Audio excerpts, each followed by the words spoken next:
Just a quick update on the blind horse knife that I talked about on my last video.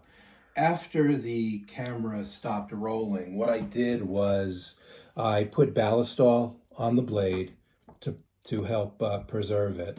And I put ballistol on the micarta handles because I read on the internet that many sources said that oiling the micarta was a good thing. So I did that with the ballistol, and it actually made the micarta a little bit darker, a little bit redder, and I think it looks a lot more beautiful. I also read, and I didn't know this at the time, that the patina or the staining on this blind horse knife is actually a natural protectant from rust. So by having this staining, I'm actually protecting against rust without ever doing anything myself. But I did add to the protection by putting ballistol on it. So I will store it in the scabbard with ballistol on it. I just wanted to update on that. But I was pleasantly surprised that the staining was actually a natural protectant. I bought these two knives recently, and both of them started life as bayonets. I'll start with this one first. This was a 1892/98 Krag bayonet. It was shortened, and what I did, it was shortened from the original size into what I would presume is a fighting knife. The black was natural patina that came with it. There was absolutely no rust on this knife/bayonet when I got it. I did take a cotton makeup disc and put ballistol on that cotton disc and run it over the blade to clean it up, to get whatever dirt was on it off.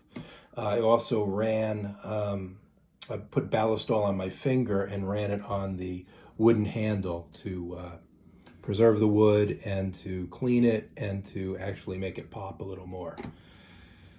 No patina was harmed during this process. The ricasso on this Krag bayonet, it's going to be hard to see, but it says US on this side and the number 1900 on this side.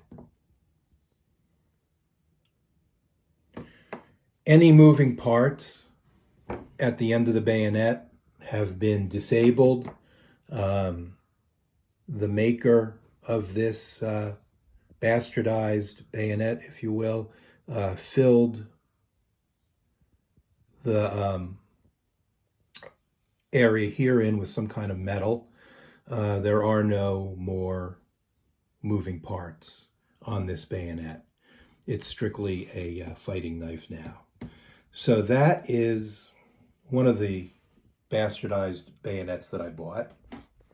And it came with this scabbard. I also put ballistol on this scabbard to clean it, make it look a little nicer and help preserve it.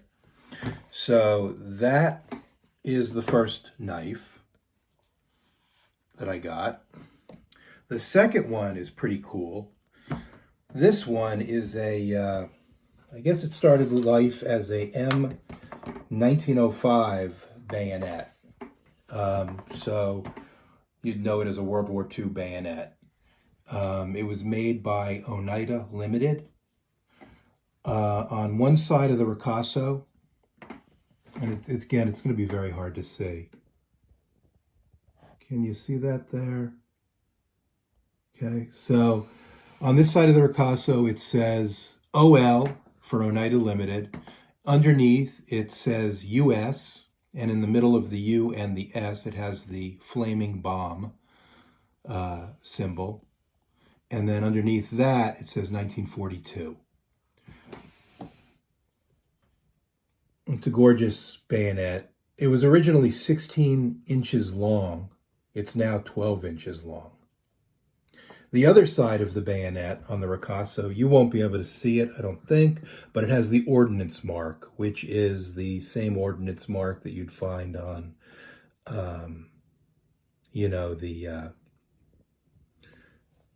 1911s, the pistols, the wheel with the cannons is the ordnance mark that you'll find right here on this bayonet. Again, I was surprised and happily surprised that there was no rust on this bayonet when I got it. I did run a cotton makeup disc over it with ballistol to clean it. I did the same with the wooden handle. This is not the original bayonet wooden handle. It appears to be a custom wooden handle. There are no moving parts on this bayonet, and it appears that this area of the bayonet was filled in with copper or some other type of gold metal. Even though the wooden handles aren't original, whoever did it did a beautiful job, and it absolutely has that period look to it. And that's it. I don't know what the value of them is particularly. It's not like it's a name brand. These are all custom. These two are custom knives now. I like to think of them as a little pieces of folk art, quite frankly, because somebody took the bayonet and made something, quite frankly, more useful to them out of the bayonet. And that's all I got. Again, I put ballistol on the wooden scabbard that came with it in order to preserve it and make it look a little better, get the dirt off it. And if you have any questions, certainly drop it in the comments. Subscribe would be awesome. And until the next video, it'll be a helmet, because I also purchased a helmet recently, and it's a really cool one. So that'll be exciting. I'm pretty excited. It's one of the nicest helmets I got. So I got lucky purchasing it.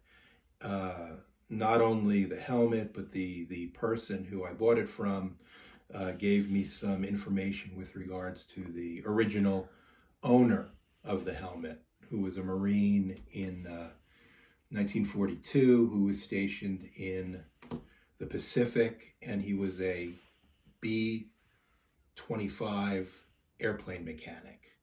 So the helmet didn't get much use, but it looks awesome. So that'll be the next video. All right, until then, thank you. Bye-bye.